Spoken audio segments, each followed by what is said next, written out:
Podcast MTP Noticias. Historias de la vida real con Luisa Tirso. ¿Qué tal, amigos de MTP Noticias? Estamos en este que es el capítulo número 8 de nuestro podcast Historias de la vida real. Y hoy vamos a tratar un tema muy triste, una lucha incansable también de esas madres buscadoras. Y el tema es la desaparición de personas, cómo impacta pues en las familias, ¿no? Hoy nos acompaña Martita, quien pues tuvo que convertirse en madre buscadora, quien tuvo que convertirse en activista para buscar a su hijo Carlos. Y bueno, platícame un poquito quién es tu hijo y a quién buscas. Bueno, antes que nada, muchas gracias por el espacio. Mi nombre es Marta Domínguez Pérez y soy madre buscadora. Me convertí en madre buscadora desde el 5 de noviembre del 2019, porque desde que yo me enteré, desde que mi hijo no llegó a casa, desde ese primer día no sabía yo que ya me había convertido en una madre buscadora. Mi hijo desapareció el 5 de noviembre del 2019 en Guadalajara, Jalisco. Ok. ¿Cuándo fue la última vez que tú lo ves? La última vez que yo lo miro, pues fue precisamente en ese mismo año, 2 meses antes, 3 meses antes, no recuerdo bien, pero fue con la última vez que tuve contacto con él. ¿Él trabajaba, era artesano? Él vende huaraches artesanales y tiene que viajar de Tepic, Nayarit a Puebla, de Puebla a Tepic, Nayarit, y de hecho a otros estados, pero el lugar favorito de mi hijo era Tepic, Nayarit. ¿Y la última vez que tú hablaste con él estaba en Tepic? Sí, fue cuando me dijo que él ya venía para acá. De hecho, mi hijo y yo siempre hemos tenido comunicación. Gracias a Dios, él se ha comunicado siempre con sus hermanos, conmigo, cuando salía afuera a trabajar. Entonces, siempre me decía, mamá, pues llego en 2 días. Mamá, ya la siguiente semana ya me voy. Entonces, cuando él ya un día para otro ya se venía, me decía, mamá, pues ya llego mañana. Entonces siempre, gracias a Dios, tuvimos comunicación en donde andaba. De hecho, allá en Tepic, Nayarit, donde él trabajaba, hay muchos ranchos donde no hay señal. Y él, cuando él se adentraba a esos ranchos a vender, pues siempre nos andaba diciendo, mamá, no se preocupe, se me va a ir la señal. No voy a tener señal, 2, 3 días no voy a estar comunicado, pero pues cuando ya salga yo de ahí, pues luego me comunico con ustedes. Y era lo que hacía con sus hermanos, con su familia y conmigo. Ya pasaron 6 años, Marta. Tengo 5 años. Desde noviembre para acá, son 5 años como con unos 7, 8 meses que lo estoy buscando. Desde el primer día que mi hijo desapareció, porque lamentablemente puedo nombrar que está desaparecido cuando al principio no lo quería aceptar, pero desde entonces yo busco a mi hijo. Desde las primeras horas que mi hijo no llegó a mi casa, yo empecé a comunicarme con familias que tengo en Michoacán, que tengo aquí mismo en Puebla, que tengo en México, pensando que a lo mejor pues le hubiera agarrado la locura, ¿no? Irse a visitarlos. Pero pues no, lamentablemente nadie supo de Carlos. Nadie supo de él. Hasta ahorita. ¿Dónde fue la última vez que lo vieron? La última vez que Carlos fue visto fue en la zona de la terminal nueva de Tlaquepaque, Jalisco. Esa terminal donde han enganchado a muchos jóvenes, donde han atrapado a muchos jóvenes. Ajá. Perdón, hasta la piel se me puso chinita de que nombraste esto. Sí, lamentablemente es un gancho a los jóvenes por buenos salarios en empleos, y sí, mi hijo desapareció en esa zona de Tlaquepaque, Jalisco. ¿Tú lo esperabas en casa acá en Puebla? ¿Calculaste, me imagino, el tiempo? ¿No llega? ¿Le marcas? ¿Ya no te contesta? Sí, siempre calculaba el tiempo, más o menos me decía a qué hora salía de allá. Sabía que cuando él venía de Tepic, Nayarit a Puebla, él siempre llegaba entre muy tarde, 8:30, 9 de la mañana. Yo vendo, pues afuera de un kinder, vendo lonches para los niños. Entonces siempre me decía, mamá, me aparte una torta de milanesa. Y pasaba a comerse una torta Y él se iba para la casa y yo me seguía quedando en el kinder, pues a terminar mi jornada de trabajo, ¿no? Pero ese día, pues, fíjate que yo sabía a qué horas llegaba, pero creo que el corazón de madre nunca se equivoca en lo que va a pasar o en lo que está pasando. Pues yo le marqué muy temprano, o sea, sabiendo que él todavía venía en camino, y le marqué muy temprano, era entre, pues, yo creo como 6:30, porque era un miércoles cuando yo trabajo, bueno, todos los días trabajo, pero el miércoles me levanto un poco más temprano. Entonces, ese día, pues, se me ocurrió marcarle más temprano y entró la llamada, pero no me contestó. Igual me imaginé que venía durmiendo, digo, de venir durmiendo y pues más al rato ya me regresa la llamada, ¿no? Pero no, como no me regresó la llamada, volví a insistir a marcarle y directamente me mandó buzón. Cuando yo no le marcaba temprano, sabía que llegaba entre 8:30, 9 de la mañana, a veces a las 8 de la mañana, pero ese día me dio por marcarle. Sí. Y ahora comprendo que es precisamente porque, pues, mi hijo ya estaba desaparecido desde entonces. Ok. ¿Qué haces entonces como familia? ¿Se organizan? ¿Qué hacen? Dicen, vamos a buscarlo. ¿Qué es lo que sigue? Bueno, a raíz de esas llamadas, como ya había yo marcado a Michoacán, allá tengo familia, tengo un hermano mayor que yo.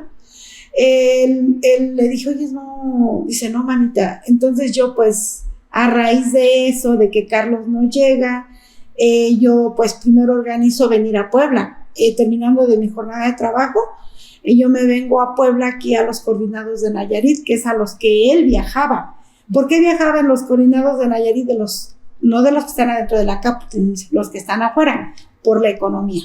Carlos siempre vio la manera de, como viajaba mucho, pues de gastar menos en los pasajes, ¿no? Entonces él siempre viajaba en esos autobuses que cobran más barato.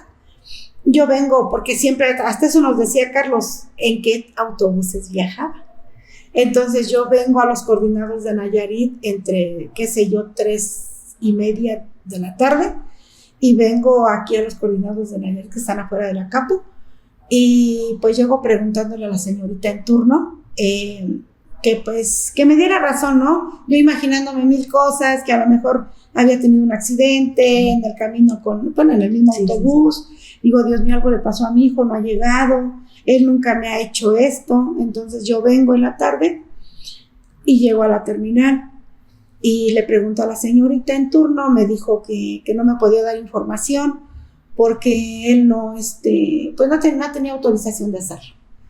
Pero pues yo, en un mar de lágrimas, preguntándole que me hiciera el favor, pues que si mi hijo había llegado o no, me dices que mire, yo no tengo acceso a las cámaras de seguridad, pero igual le puedo ver la lista de pasajeros, y sí venía ahí un Carlos Domínguez, de hecho no venía como Rojas Domínguez. Digo, no, sí es mi hijo, le digo, es mi hijo el que vino a ver, o sea que sí viajó, pero no me pudo decir si llegó o no. Lo único que me dijo la señorita, que pues hablara yo con el chofer, como son camiones que otra vez llegan en la mañana y vuelven a regresar en la tarde, me dice que estaba descansando en su momento el chofer, pero si gusta esperarlo, a lo mejor él le puede dar más información. Entonces lo que yo hice fue esperarme a que el chofer se despertara, que ya cuando ya estaba casi oscureciendo, vi las luces del autobús ya prendidas, y me acerqué al autobús. Para entonces ya uno de mis hijos, que trabaja aquí en Puebla, ya me había venido a alcanzar, porque también estaba preocupado por su hermano y pues también preocupado por mí, ¿no? Por el transporte. Como te vuelvo a decir, yo no soy de aquí de Puebla, o sea, no vivo en la ciudad, tengo que en el interior a un pueblito, a otro pueblo. Entonces, a veces por lo que tú quieras en la tarde ya no hay transporte. Entonces mi hijo se preocupó y vino a alcanzarme, nos acercamos al chofer. Yo el chofer ya estaba de pie, y yo le dije al chofer, oiga, disculpe, le digo, no viajo con usted pues ya le dije las señas de mi hijo, porque pues de hecho hasta ni el nombre le dije, y ya resulta que me dice, sí, dice, lo bajé en Guadalajara. O sea, ni siquiera me dejó explicarle, ni siquiera, sí, lo bajé en Guadalajara. O sea, enseguida se dio cuenta que era lo que había hecho, ¿no? Entonces yo ya, como él me contestó muy groseramente, yo también, obviamente soy bien enojona, y que le contesto, le digo, ay, no sabe lo que acaba de hacer. ¿Por qué dejó a mi hijo allá? Dice, pues allá, dice, lo dejé, o sea, y ya cuando mi hijo me jala y me dice, mami, dice, ya dejé así, dice, a lo mejor ya al rato Carlos ya regresa a la casa, o a lo mejor ya está en la casa. Y lo que hicimos, pues, fue andar buscándolo ahí alrededor de la terminal, pues, para ver si Carlos andaba por ahí, pero no, ya no hubo respuesta. Ya llegamos a la casa y, pues, yo sí ya estaba muy preocupada, digo, es que tu hermano no hace esto, iba platicando con mi hijo. Llegando allá al otro día otra vez, mi hermano me marca, dice, oye, Marta, dice, no ha llegado Carlitos, porque le decía Carlitos de cariño, que de Carlitos no tenía nada, ella era un hombre grande. Pero bueno, mi hermano lo quiere mucho y así le dice Carlitos. Entonces, pues ya mi hermano me marcó y yo también en la incertidumbre de no saber dónde está Carlos. Pues no sé por qué se me vino a la mente, digo, si mi hijo no llega de aquí al viernes, porque era miércoles, de aquí al viernes yo lo voy a ir a buscar. Lo voy a ir a traer, porque no decía ni de buscar. Carlos ha de andar a los alrededores de la terminal. Entonces yo le comenté a mi hermano, me dice, ¿no ha llegado Carlos? Le digo, no. Me dice, oye, hermanita, dice, le digo, si no llega de aquí al viernes, yo lo voy a ir a traer. Dice, ¿lo vas a ir tú a traer? Le digo, sí. Dice, y eso, le digo, pues es que, ¿en dónde está? O sea, era jueves. Y me dice, de aquí al viernes, pues estaba yo hablando al otro día, ¿no? Y me dice, oye, dice, bueno, así quedó.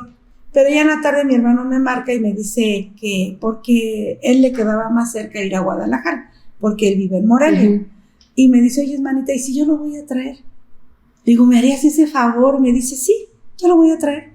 Le digo, bueno, entonces lo que iba yo a gastar, pues se lo deposité al vecino, ¿no? Y él se fue a Guadalajara. Ya llegó a Guadalajara, también hizo lo que hice yo. Llegando a Guadalajara, lo primero que hizo fue a los coordinados de Nayarit, porque también mi hermano sabía dónde, pues, que Carlos viajaba en esos, ¿no?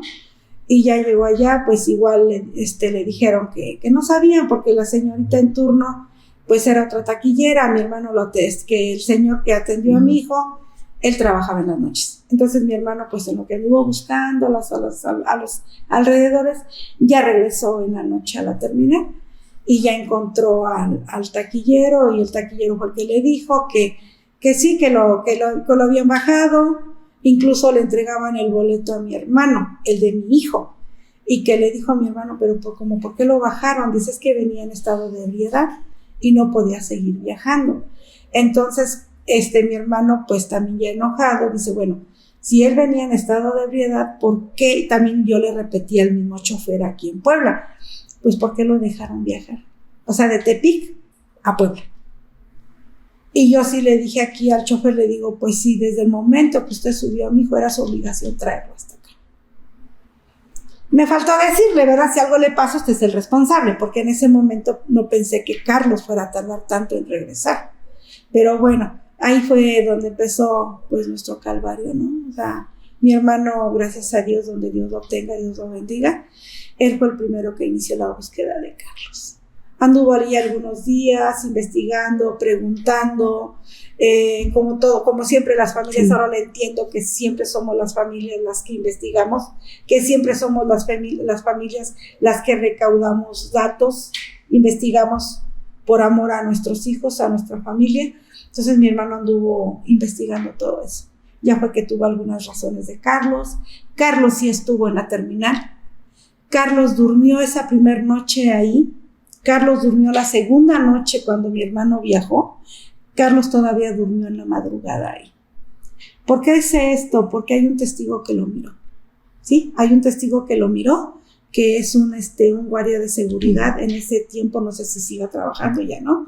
Que era un guardia de seguridad de una de las terminales que están enseguida. Y él miró a Carlos. ¿Por qué? Porque Carlos, al ver que el carro ya se había ido, eso lo sacamos, ya lo armamos nosotros. Al ver que Carlos, al ver que el autobús ya se había ido, son unos portales, un andén como más o menos esto. Carlos corre para allá y corre para acá a ver si alcanzaba el autobús. Entonces Carlos, al correr, encuentra unos maleteros y le dicen, ¿en qué te podemos ayudar? Y Carlos agarra que todavía nos dijo, o sea, mi hermano dice que le dijeron a uno de los chicos que todavía se agarra la cabeza y dice, chin, es que ya me dejó el autobús. O sea, conociendo yo a Carlos no se iba a quedar con los brazos cruzados, pues sí, pues ya me bajaron, ¿no? Y aquí me quedo. No, Carlos iba a ver la forma de cómo regresar, y la muestra está que regresó buscando el autobús. Haber ido a comprarse un refresco, un agua, no sé, pero entonces cuando regresa el carro ya no estaba. Entonces Carlos, al correr, quiere bajar unas escaleras móviles de fierro, y se resbala y se cae. Cuando Carlos se cae, desconozco de qué parte, se lastima la cabeza y empieza a brotarle sangre. Lo que hacen los maleteros es, como estaba más cercano el guardia de seguridad, va y llaman al guardia de seguridad, que pues había un muchacho que se había caído, y lo que hace el guardia de seguridad es llamar al 911. Llama al 911 y llega porque hasta fue la Cruz Verde, no fue la Cruz Roja, la que llega. Vieron que era muy leve su herida de Carlos, le hacen la curación preguntándole que pues que le había, o sea, no que le había pasado, sino porque lo había dejado el camión. Y dice, es que yo viajaba a Puebla, dice. Entonces llega también la patrulla, en su momento llega la patrulla, y la patrulla, los policías le dicen a mi hijo que lo van a resguardar pues para que él viaje al otro día a Puebla. Y mi hijo se espanta y lo que hace es echarse a correr. Se echa a correr y pues lo dejaron que se fue. O sea, tampoco era obligatorio que lo detuvieran. Se fue mi hijo. Entonces el guardia de seguridad, cuando termina su turno de trabajar, sale porque esas son terminales pequeñas, que cierran la terminalita y se va. Entonces el muchacho se va. Cuando cruza, porque hay una avenida, cruza esa avenida, de este lado hay unos portales, y en esos portales Carlos estaba durmiendo con la gente en situación de calle. Al otro día el chico vuelve a regresar a trabajar, vuelve a salir en la noche y vuelve a ver a Carlos ahí. Él es el testigo que vio a mi hijo que durmió ahí. Cuando fue la primera noche que él duerme ahí, la segunda noche que él duerme ahí, mi hermano llega ese mismo día, pero ya en el día, y ya Carlos ya no lo encontró.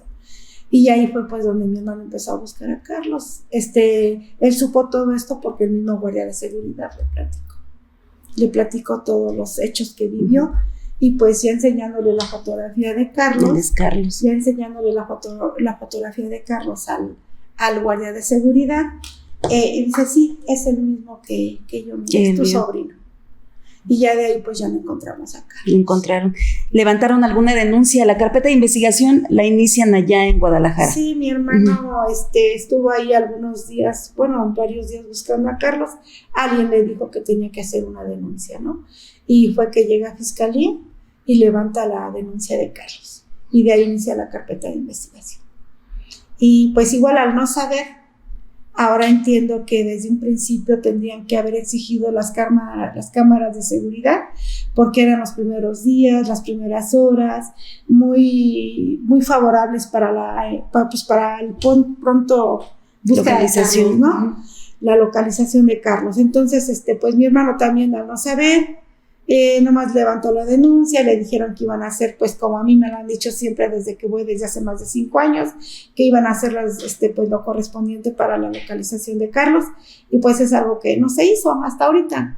Ahorita no, por ejemplo, en su momento tendrían que haber visto las cámaras de seguridad, ver para dónde Carlos jaló, para dónde se fue, si lo levantaron. Seguir la secuencia, porque a veces hay casas que tienen cámaras, llevar esa secuencia que nos ayude. ¿Hasta dónde? Así es. O sea, si es que levantaron acá, a mí me preguntan, es que levantaron, es que no sé. O sea, yo no sé, yo nada más sé que Carlos durmió la primera noche y la segunda noche ahí. Y de ahí yo ya no sé nada. ¿Sí? ¿Por qué? Porque las autoridades no hicieron su trabajo. Sí. Y lamentablemente me están escuchando, pero es la verdad. Es la verdad, porque si era una búsqueda inmediata, a lo mejor hubieran dado con el paradero de Carlos, pero al no saber, y luego no somos de allá, nomás imagínense, señorita, no somos de ahí. Se levanta la carpeta de investigación, casi a los 8 días mi hermano, yo estuve en comunicación siempre con él, a dónde iba, que iba, por ejemplo, él recorrió albergues, recorrió hospitales, recorrió cárcel, recorrió, cuando llegaba a un hospital que había uno no identificado, él entraba al hospital a verlo, a ver si era Carlos. O sea, yo le agradezco mucho a mi hermano porque él hizo todo para encontrar a Carlos. Y ya cuando le dijeron, cuando ya levanta la carpeta de investigación de Carlos, la denuncia, es cuando me marca, Manita, es que tienes que venir. Le digo, bueno, yo diciendo, pues, ni modo, tuve que viajar a Guadalajara.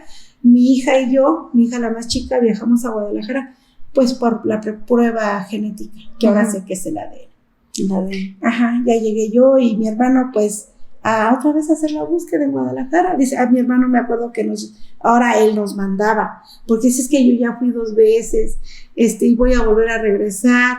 Mira, vete, él nos esperaba afuera, dice, vayan ahí, yo ya fui, vayan acá, yo ya fui, entraba yo también al hospital, a los albergues en la noche regresábamos, porque son personas que no tienen un hogar y llegan a dormir ahí, y en el día los dejan salir a trabajar.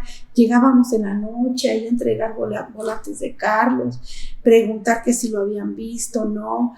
Mi hermano fue a anexos también a buscarlo, hubo un anexo que, por cierto, apenas resulta que ahí tenía ese anexo. Nosotros fuimos a buscar a Carlos. Ese anexo tiene poco que había muchas personas en desaparecidas ahí que tenían ficha de desaparición y que eran los obligaban a reclutados, la palabra correcta, los tenían reclutados. Y yo llegué a buscar, mi hermano llegó a buscar a ese anexo a Carlos. Después yo fui, le digo que ya no iba, dice, ya llegué yo, lo busqué también ahí, pero no nos dejaron entrar. Hubo un anexo en el cual sí me dejaron entrar, a donde mi hermano también ya había ido a preguntar por Carlos ahí en Guadalajara. Desconozco el nombre del anexo, pues más bien no se me quedan ahora entiendo por qué no estudié, no se me quedan bien las cosas de memoria. Bueno, ahí a ese anexo sí me dejaron entrar. El señor me vio tan mal, porque yo ya andaba muy mal en Guadalajara, ya no recuerdo, fue la segunda búsqueda, sí. Bueno, a ese anexo lo fuimos a buscar. Esa primera búsqueda terminó, regresando a la casa pues ya, desolado, ¿no? Sin respuesta. Sin noticias, sin respuesta. Eso fue en noviembre, llegó diciembre y pues yo no me podía quedar con los brazos cruzados. Yo no tenía paz. Ahorita yo ya te lo puedo platicar, ya más tranquila, porque andar en los colectivos me ha servido mucho, pero antes no podía ni hablar. La segunda búsqueda fue en diciembre. Otra vez volvimos a regresar con mi hermano. Mi hermano viajó de Michoacán a Guadalajara, yo viajo de Puebla a Guadalajara y ahí nos vimos. Y pero antes de esto ve que le dije que sí me dejaron entrar a un anexo y pues mi hermano esperándome de lejos, ¿no? Dice, es que a mí no me dejó entrar, pero bueno, a lo mejor sí me dejaron entrar. Mi hermano bien preocupado, dice, yo aquí te cuido, dice. Si te dejan entrar, no te preocupes, yo aquí sigo que no sales en tal tiempo, yo marco y así. Bueno, a la policía, ¿no? Pero gracias a Dios sí me dejaron salir, entré al anexo. Para mí fue un dolor muy fuerte entrar a ese anexo. Yo con la foto de Carlos, la ficha de búsqueda, preguntándole a los jóvenes. Cuando yo entré a ese anexo fue un impacto muy fuerte para mí porque ver a tanto joven ahí, que estaba pues en recuperación, ¿no? O sea, temblando, sus ojos rojos y yo preguntándoles a uno por uno, ¿han visto a mi hijo? ¿Y han visto a mi hijo? Y todos, no, jefecita, unos agarrándome del hombro, dándome ánimos, ¿no?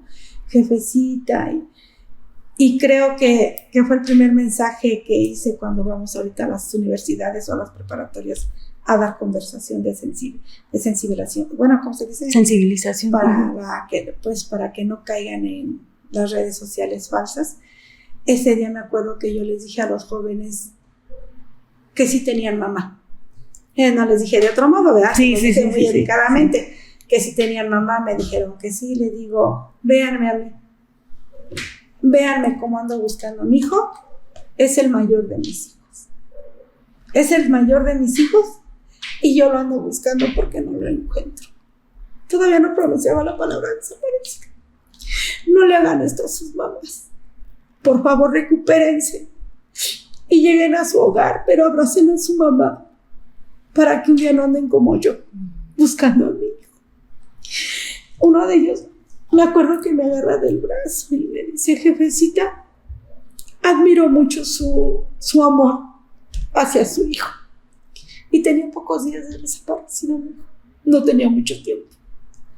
Ya salí de ese anexo y el joven, el padrino, porque ahora sé que se les llama padrinos, me dijo que él había perdido todo por el alcohol, que él era artista, me dio su nombre, y mire jefecita, perdí todo por el alcohol. Pero qué bueno que no encontró aquí a su hijo. Ya salí, mi hermano estaba ya muy preocupado, y me dice: ¿qué pasó, Marta? Le digo: no, Marta, ninguno de los que están allá adentro son Carlos. Pero qué triste, ¿no? Qué triste ver en qué condiciones están viviendo. Qué triste que nosotras como familia anexemos a nuestros hijos pensando que van a tener ahí adentro algo bonito. La verdad no es. Bueno, yo entré a ese anexo y creo que si a mí me encerraran ahí me volvería loca. Pero bueno, de ahí ya regresamos. En diciembre volví a regresar con mi hermano. Mi hermano llevaba un plan de trabajo, ahora pues mi hermano muy inteligente que es, y me dice: ¿sabes qué, manita? Mira, ¿qué te parece si aquí en Guadalajara vamos otra vez a la fiscalía, pues a ver qué nos dicen, pues a Semejo, a búsqueda, y de ahí, ¿qué te parece si nos vamos a Tepic Nayarit? Pues me parece bien, gracias a Dios todavía tenía yo mis ahorros. Fuimos a Tepic Nayarit, hicimos nuestra búsqueda ahí, lo mismo que en fiscalía, pues lo mismo que me decían, que mire señora, no vuelva a venir sin cita, otro día ya no la vamos a atender, porque aquí debe de venir con cita, y pues bueno, es foránea y la estamos atendiendo.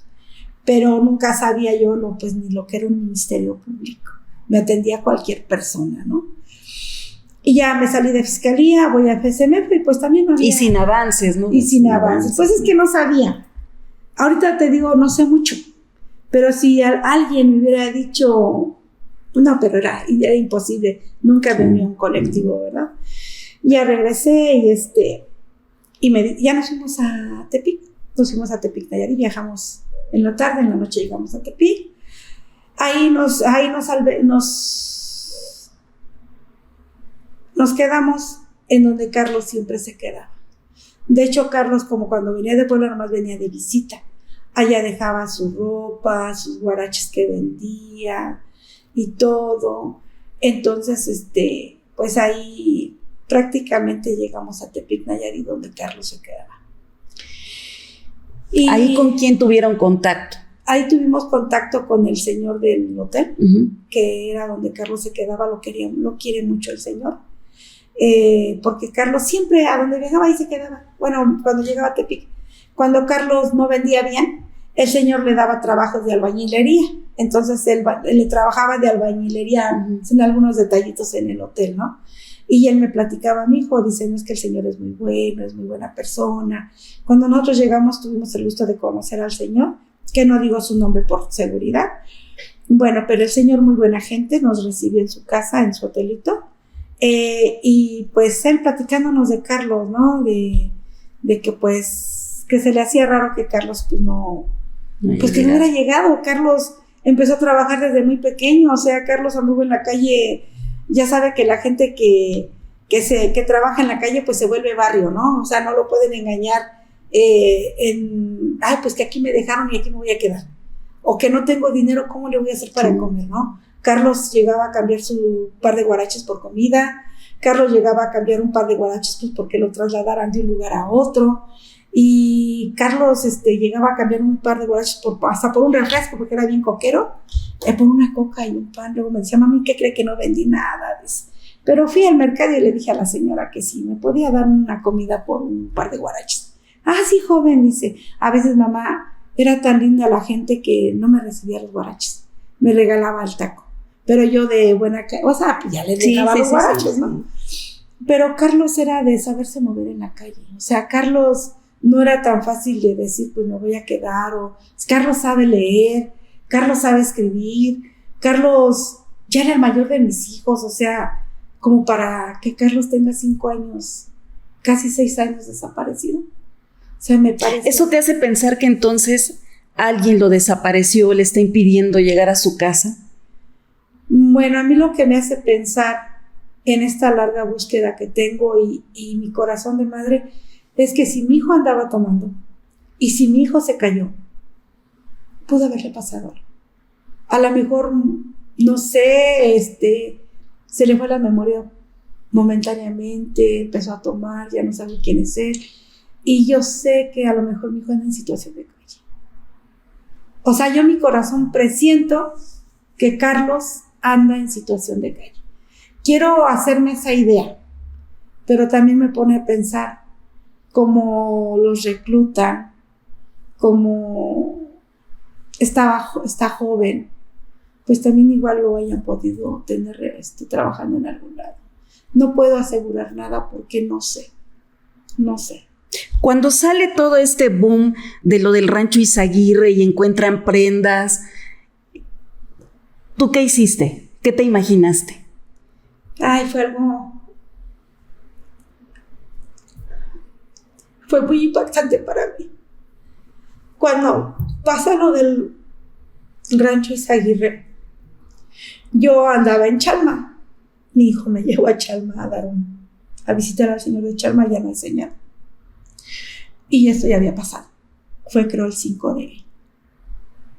de marzo. Y yo andaba en Chalma. Cuando salimos de Chalma, donde ya empieza a haber señal, estoy en grupos de mis colectivos y empiezan a subir. Y yo así como, ¿qué? No, ya no tuve paz. O sea, yo no lo había, hasta como que por el momento pensé, digo, ¿y qué ando haciendo aquí? O sea, sin señal, o sea, yo misma, hasta como que yo misma me regañé, ¿no? Pero bueno, ya estaba hecho. Entonces, cuando ya pasa esto y estoy viendo las noticias y todo, y se venía también lo del AM, lo de la marcha del 8 de marzo. Ya aquí cuando yo anduve en la marcha del 8 de marzo, yo no era yo. O sea, yo no estaba en la marcha. Yo estaba allá. Digo, no, yo tengo que ir. Y te vi con esa desesperación de que te querías ir, de que querías volar. Es que yo no estaba, o sea, yo siempre en las marchas alzo la voz por nuestros desaparecidos, porque hacemos una lucha pacífica por los nuestros que no están, pero ese día no estaba. O sea, ese día no estaba, yo soy de las que voy adelante y alzando la voz y ahora iba hasta atrás. O sea, yo trataba de que no sé, de estar atrás de ti. Estabas muy angustiada. Y ya cuando llego allá, no, yo ya quería irme, ya no estaba en paz. O sea, empecé a temblar y digo, no, o sea, ¿cómo sé yo si mi hijo no estuvo ahí? ¿Cómo sé si a mi hijo no lo levantaron y se lo llevaron? Lamentablemente no pude viajar luego. Yo viajé hasta después del 20 de marzo. Viajé hasta después del 20 de marzo a Guadalajara. Llegué directamente a CAPS, a la galería, a ver si encontraba algo de Carlos. Meses antes, a mi hijo le habían regalado unas playeras. Uno de sus primos le regaló unas playeras de cierta marca, o sea, eran como únicas para él.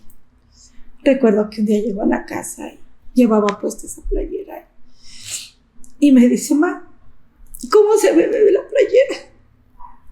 Y yo todavía volteo y le digo, ay, pues como cualquier playera, ¿qué tiene de particular tu playera?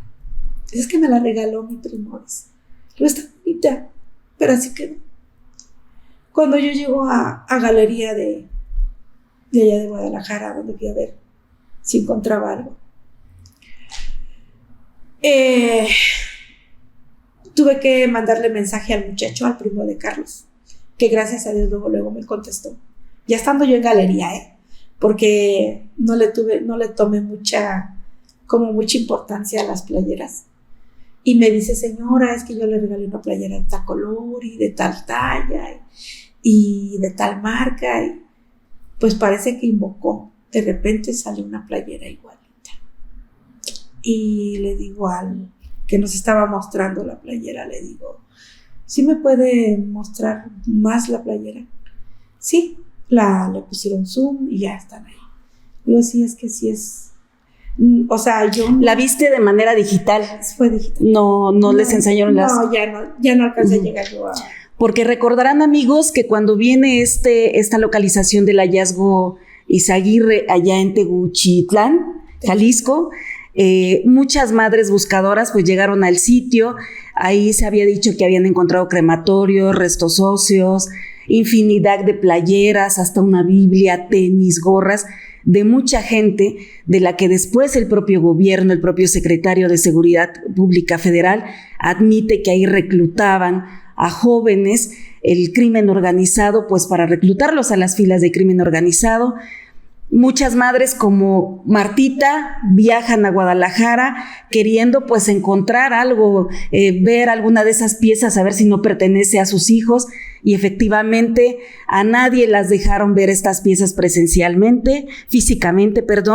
En el rancho ya habían limpiado todo, habían eliminado todo lo que las madres buscadoras de allá de Guadalajara habían encontrado, y solamente les pusieron y les muestran una galería digital. Y pues así es como ellas tenían que buscar. Martita viaja, ella tenía la curiosidad, la duda con esa playera, y es que tú ves esa playera ahí en esa galería, pero ¿qué pasó después? Sí, encontré 2 playeras de la misma marca, de la misma talla de Carlos, pero en mí queda esa duda porque te digo que yo no le puse mucha atención a las playeras que le regalaron a mi hijo, que eran muy queridas por él.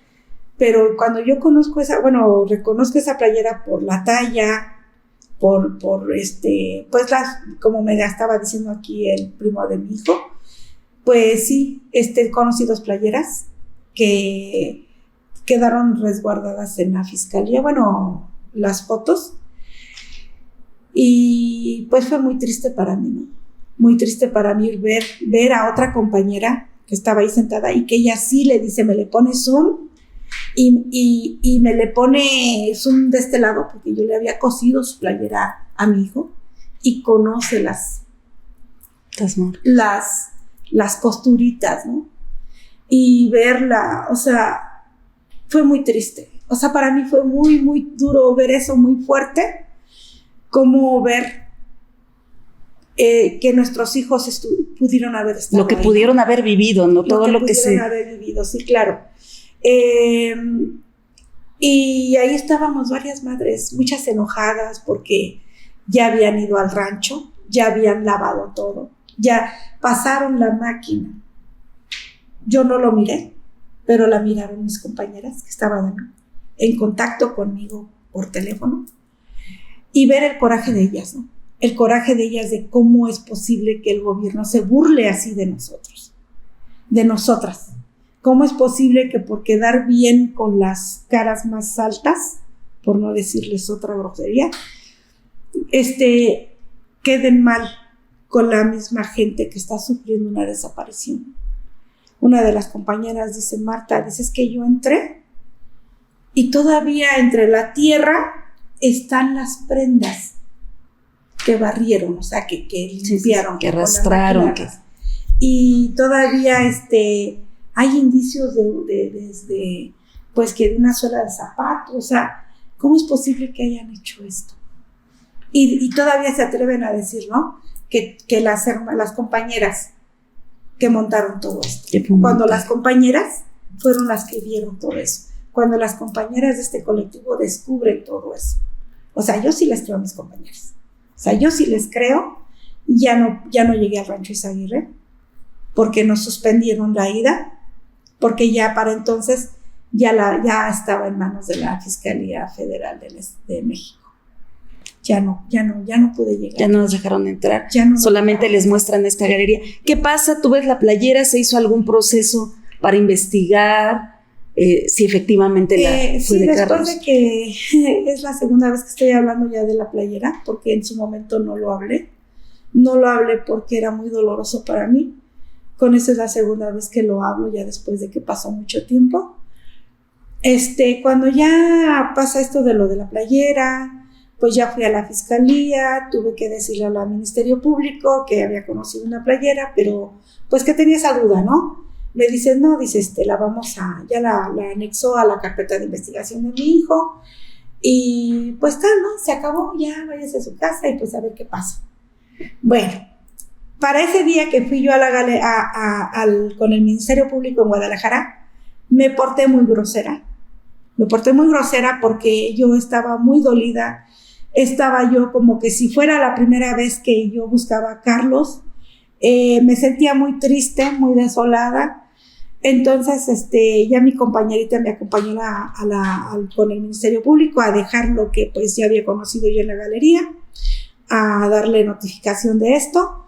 Y todavía me contestan, me dice mi compañera, Martita, ¿ya te sientes mejor? Pero ya yo lo siento que ella lo hizo pues porque es mi compañera. O sea, al ir a dejar ya ahí a hablar con el Ministerio Público para darle el número de la playera para que lo buscara ella en su computadora y lo anexara a la carpeta de investigación de Carlos, me dice mi compañera, Marta, ¿ya te sientes mejor?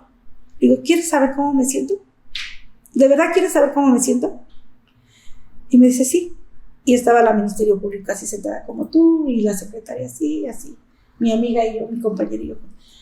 Me siento como que si hubiera yo venido con un brujo y me hubiera limpiado con unas ramas de pirul, y ya vayas a su casa, con esto se va a sentir mejor.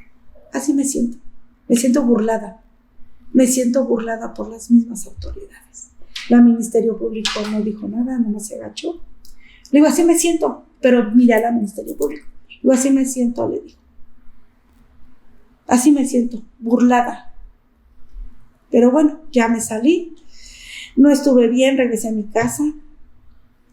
Para entonces pasaron todavía más cosas.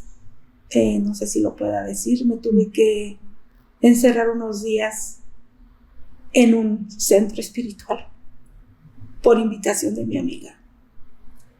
Y lo hice porque me hacía falta. Estuve ahí. Sábado, domingo, salimos. Pero regresé así. Ahí en ese centro espiritual, yo tenía ganas de gritar el nombre de Carlos. Pero desde antes de que yo llegara al centro espiritual, tenía yo ganas de gritar el nombre de Carlos y hacer muchas cosas por mi hijo. Pero no pude. Pero en ese centro espiritual tuve la oportunidad de que pusieron una rueda grande de flores, veladoras en medio. Y ahí fue donde fue mi oportunidad de gritar el nombre de Carlos. Y decirle, Carlos, tengo más de 5 años buscándote. Lo grité tan fuerte que ya no sé dónde buscarte. No sé si estuviste en ese rancho, no sé si estuviste ahí, hijo, pero me quité los zapatos, me quité mis tenis y los puse en medio sin permiso de los hermanos que estaban ahí. Puse mis tenis en medio de esas flores. Estos son mis pasos, hijo. Son mis pasos que durante 5 años, más de 5 años, te han estado buscando. Dime dónde te encuentro, hijo. Siento que me desahogué. Siento que ese fue un desahogo y me sentí más tranquila. Ahí sí me sentí más tranquila después de que terminó esto, porque cuando me preguntaron que si me sentía tranquila por haber llevado el indicio de la playera al Ministerio Público, es algo que no lo sentí, pero ahí sentí esa paz.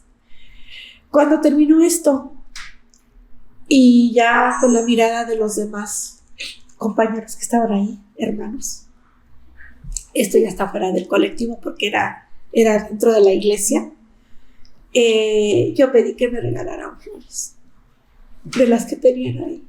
Pedí que me regalaran flores porque siento que esas flores son los pasos de mi hijo. Y ahorita las tengo ahí en mi casa, las tengo en un frasco. Esas flores las eché a secar y las tengo ahí. Las tengo ahí porque siento que yo no sé si mi hijo estuvo ahí. No lo sé, no puedo asegurarlo. Pero estuvieron otros jóvenes, ¿no? otros jóvenes que lamentablemente sí estuvieron ahí. Y esas flores son en honor a ellos y a mi hijo. Yo lo sentí del corazón. Y esas flores las tengo ahí como eso que vivía en Guadalajara en ese tiempo de lo del rancho Izaguirre. Ay, Marta, me dejas sin palabras. Hay muchas mamás que tenemos a hijos que a veces no los valoramos, nos la pasamos peleando con los hijos. ¿Cuál es el mensaje a esas mamás que tienen a sus hijos en casa y a veces no se toman ese tiempo para estar con ellos, para platicarles, para decirles cuánto los aman? Pues es que el mensaje para las madres creo que es como lo que yo también he vivido con mis hijos, porque cuando los tenemos en casa o estamos con ellos todos los días, obviamente tú no estás pensando que tu hijo va a desaparecer. Y si tu hijo anda mal, si tu hijo te rezonga o no te quiere hacer un mandado, obviamente que te vas a enojar. O sea, no le vas a decir a hijo, o le vas a aplaudir porque te llegó a las 4 de la mañana, o le vas a aplaudir porque pues lo ves tomando, o llorar, pues por ejemplo, ahora yo me reconozco así de que me sirvió ser tan estricta, ¿no? Yo fui muy estricta con mis hijos, con todos, y cuando alguien los llegaba a visitar y que les veía yo como así como la mala facha, ¿no? Le digo, no está. Pero es que, no está, le digo, no está. Y ya entraba y escuchaban que yo les contestaba así hasta hoy tengo esa costumbre, y me decían, mamá, pero es que no, le digo, no vas a ir con él o con ella a ningún lado. Pero mamá, le digo, no. Y sí les decía, mira la mala facha que tienen, ¿no? ¿Y de qué me sirvió, no? O sea, yo con Carlos peleaba mucho también. Con todos mis hijos se peleaban, pero es por su bien. Entonces, ¿qué mensaje les puedo dar a las mamás? Que siempre cuando los tenemos, pues siempre les vas a llamar la atención. O sea, yo no les puedo decir a las mamás, pues no les llamen la atención, claro. Pero nosotros nunca estamos pensando que uno de nuestros hijos va a desaparecer. Lo que sí puedo darles y decirles es que cuando los tenemos aquí, hay que verlos, hay que comer juntos, hay que convivir, hay que sonreír. Y si se tiene que regañar, ¿por qué no? Hay que regañar. Pero siempre diciéndoles que no se crean en los trabajos fáciles, que no caigan en las redes sociales. Lamentablemente muchos jóvenes, señoritas, niños, están desaparecidos precisamente por las redes sociales. Y eso es lo que siempre hacemos hincapié en los colectivos. Pues ya no dejarse llevar por las redes sociales, ¿no? Ofertas fáciles, Exacto. Dinero, que te ofrecen ganar dinero fácil, rápido, y finalmente solo es un gancho, ¿no? Sí. Y pues siempre piensas que a ti no te va a pasar, ¿no? Que a ti no te va a pasar. Y yo viviendo esto, pues yo siempre le he dicho a los jóvenes cuando vamos a las preparatorias, a las universidades, es que no es una película lo que yo estoy viviendo, es algo real, es algo que tú ya estás viviendo, ¿no? Que andas buscando, preguntando, buscando entre la basura, buscando entre las aguas negras, escarbando. Si llevaste a tu hijo 9 meses en el vientre, ahora lo buscas en el vientre de la tierra, ¿no? Y qué triste, porque yo he platicado con cada uno de mis hijos, porque también desapareces para tus hijos.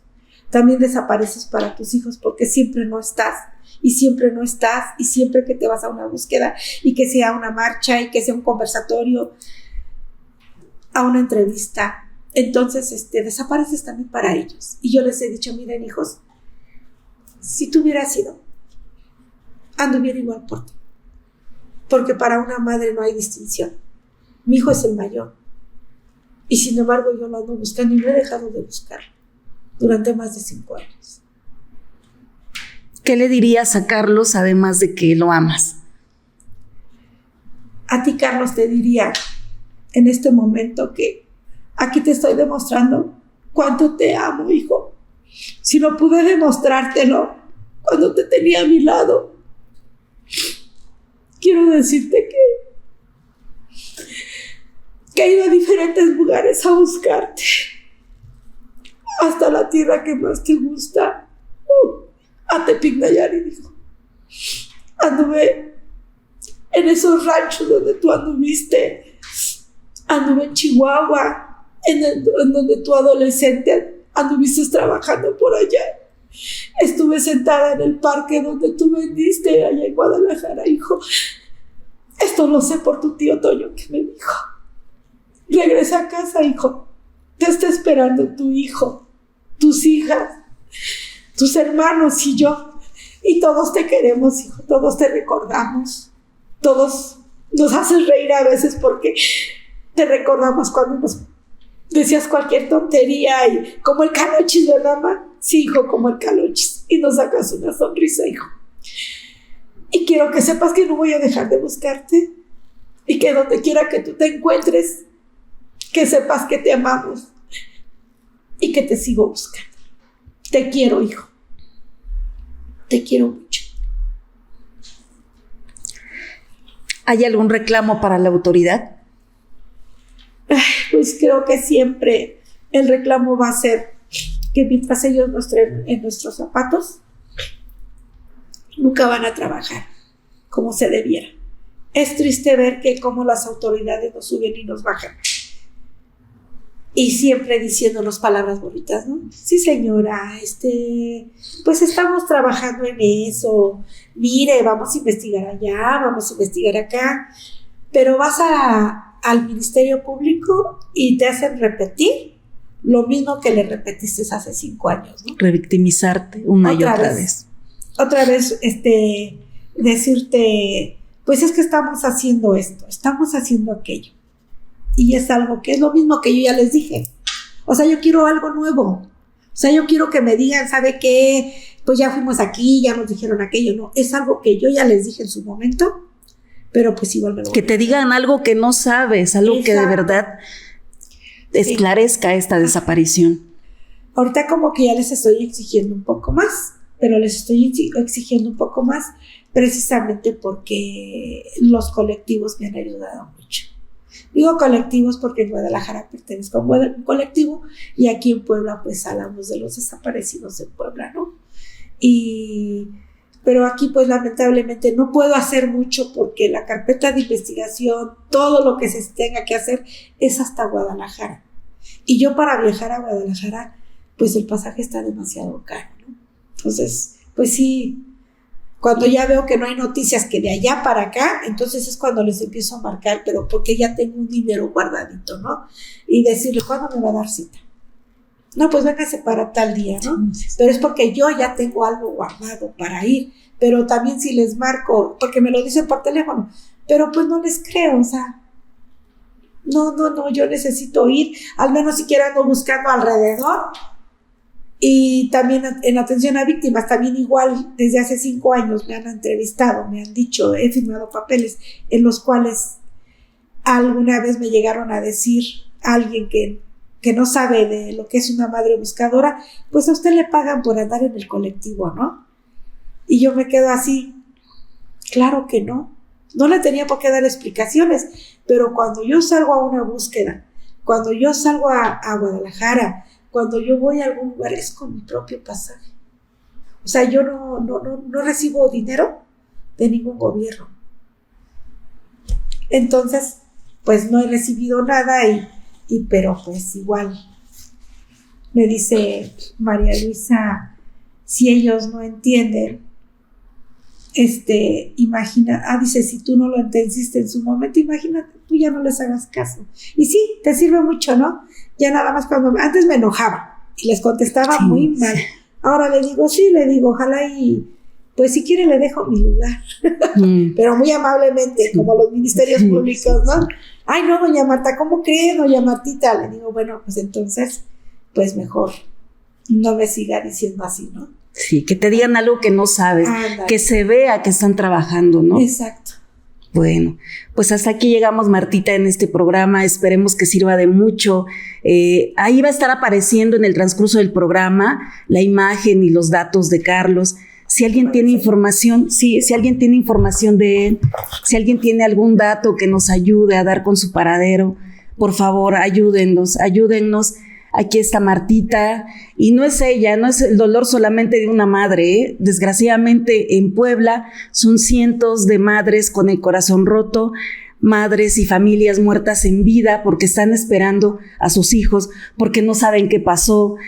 Hay que ser empáticos, hay que ayudar, y ustedes jóvenes tomen mucho en cuenta estos consejos que les da Marta. de que no se dejen enganchar por las redes sociales. Lo fácil, el dinero fácil no es bueno, no es bueno. Por ahí que empiece la duda, por ahí que les empiece, que sea una alerta roja, una bandera roja para ustedes, como le llaman red flag, de que es peligroso, ¿no? Peligroso que les ofrezcan un sueldo muy alto por tan poco. Es peligroso, no se arriesguen, jóvenes. Y bueno, hay que ser solidarios. Cuando vean una ficha, compártanla, por favor. Si ustedes saben algo, háganlo, incluso desde el anonimato. No están buscando culpables, solamente quieren saber dónde está su familiar, quieren volver a reencontrarse con él y bueno, pues saber qué fue lo que pasó. Yo les agradezco, amigos, que hayan estado en este capítulo más de Historias de la Vida Real. Este micrófono es para ustedes, ya saben, aquí los esperamos con los brazos abiertos, siempre que tengan algo que decir, cuando tengan que alzar la voz, ya saben que este es su espacio. Que tengan de excelente día. Mis redes sociales están como Luisa Tirso. También me contactan por el mensajero de MTP Noticias o por el correo electrónico historiasdelavidarealmtp@gmail.com. Que tengan excelente día. Gracias.